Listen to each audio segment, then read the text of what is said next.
Continuando no relato dos primórdios da raça humana, hoje chegamos na história do primeiro caso de homicídio que consta no 4º capítulo do livro de Gênesis. Muito bom dia para você que nos acompanha, como fazemos todos os domingos, sempre com um vídeo novo falando de um assunto específico da Bíblia. Você que ainda não se inscreveu em nosso canal, faça a sua inscrição no YouTube, canal Antônio Lima Braga Júnior. Curta, compartilhe esse vídeo, comente, enfim, nos ajude a multiplicar as visualizações, a levar essa palavra para mais pessoas. Também estamos no Instagram e no Facebook. No Facebook eu posto o texto que eu estou falando hoje durante a semana e assim você vai lendo a Bíblia comigo, tá bom? Aí você nos ajude aí nesse trabalho e vamos levar a palavra de Deus para mais pessoas. Vamos lá. Uma das dores mais profundas de um pai, e principalmente de uma mãe, é ver o seu filho morto. Mas ver o seu filho morto e o outro sendo o assassino transcende qualquer imaginário sobre sofrimento. Após Adão e Eva terem sido expulsos do jardim do Éden, Eva concebeu de Adão e deu à luz a Caim. A felicidade de Eva por gerar um filho foi tanta que ela declarou: adquiri um varão com o auxílio do Senhor. Gênesis 4:1. Eva tinha uma esperança tão grande de que seu filho seria o libertador que deu o nome para ele de Caim, que em hebraico quer dizer adquirido ou possuído, alimentando a esperança de que ele fosse o libertador prometido. Entretanto, o menino se tornaria o primeiro homicida do mundo. Depois de Caim nasceu Abel. Caim era lavrador enquanto Abel era pastor de ovelhas. Alguns estudiosos dizem que o nome Abel significa fôlego ou sopro, e que esse significado estaria relacionado ao fato de que foi ele o primeiro ser humano a ter o seu fôlego cessado nessa terra. Em um certo tempo, os dois irmãos trouxeram ofertas ao Senhor. Por ser lavrador, Caim trouxe sua oferta do fruto da terra. Abel, por sua vez, trouxe sua oferta das primícias do seu rebanho e da gordura deste. Isso significa que ele ofereceu ao Senhor o primeiro e o melhor entre o seu rebanho. Deus se agradou de Abel e de sua oferta.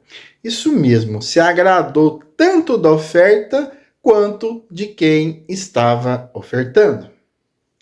Aqui tem a explicação do fato de Deus ter apreciado mais a oferta de Abel. A fé de Abel foi imprescindível. Ele deu o seu melhor, enquanto Caim não fez da mesma forma. Mas por que não? Trazendo para o nosso contexto, é importante observar que muitos se prendem no valor da oferta como se Deus estivesse muito necessitado dela. A sua oferta para Deus é muito mais do que dinheiro, dízimo ou outra forma. A sua oferta para Deus tem que ser por completo. Você tem que se doar ao Senhor, pois Ele é o seu Criador, Ele é o dono de tudo. O que você está ofertando a Deus? Seria dinheiro? Seria abrir a sua carteira, o seu cartão, fazer a sua obrigação de ofertas, dízimo ou alguma coisa assim, doações para os pobres e falar, estou quite com o Senhor? Seria isso? Ofertar é muito mais que isso. Você tem ofertado louvor ao Senhor como deveria? Você tem ido à igreja como uma obrigação? Ou tem ido à igreja para ofertar o seu melhor para Deus? A Bíblia muitas vezes destaca que Deus se importa mais com a atitude do coração do que com a oferta em si. Caim pode ter oferecido frutos. Frutos são sempre maravilhosos. Mas a sua oferta foi rejeitada, porque seu coração não estava em sintonia com a vontade de Deus. Além de não ter agradado a Deus com sua oferta, Caim ficou totalmente irado.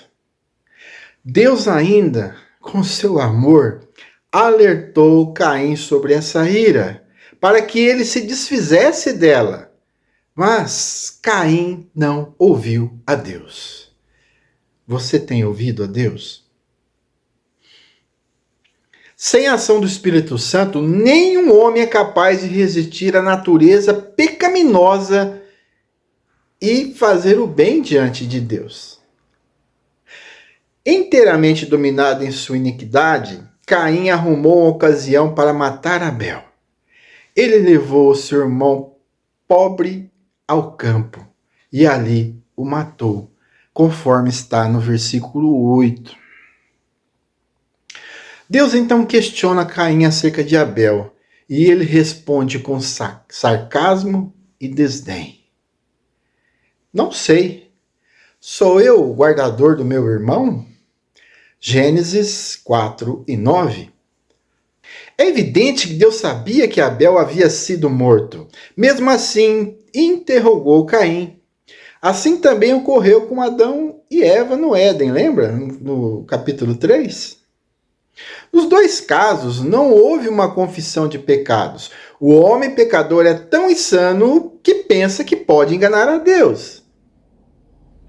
Estando sozinho, o pecador é capaz de tentar se auto-justificar, contudo, não é capaz de confessar seu pecado e de se arrepender.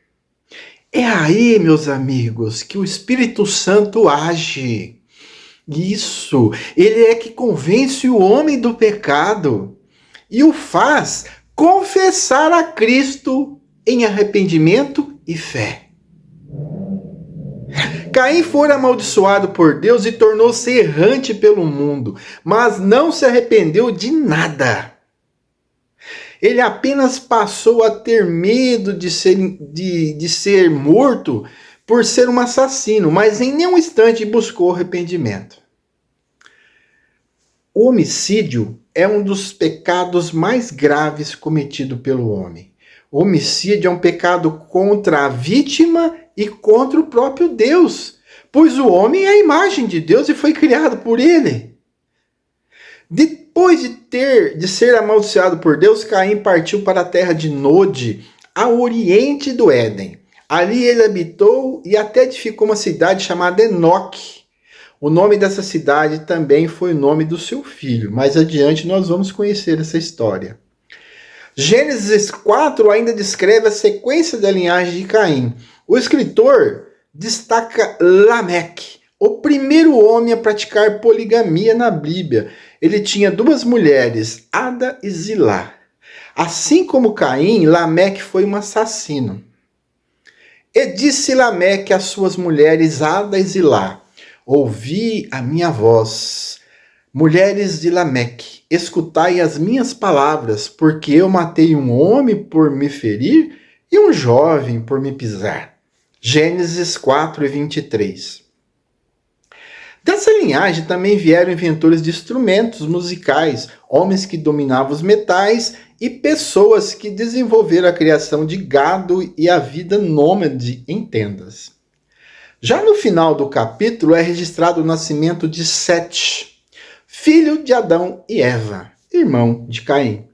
De sua descendência piedosa haveria de vir o Messias, conforme a genealogia escrita por Lucas 3, de 23 a 38. Você pode ler e você vai ver lá que no final fala que Jesus era descendente de Sete. Isso explica a declaração de Eva ao dizer: Deus me concedeu outro descendente em lugar de Abel, que Caim matou. Gênesis 4 e 25. Apesar do pecado, o plano de Deus jamais seria frustrado. Deus tem um plano para a sua vida. Às vezes o inimigo tenta minar os seus sonhos, pois ele lembra que você é um pecador, quem não é. Entretanto, os planos de Deus jamais são frustrados. Acredite, ele quer o melhor, sempre o melhor para a sua vida. Um bom dia e que a paz do nosso Senhor Jesus Cristo esteja com todos.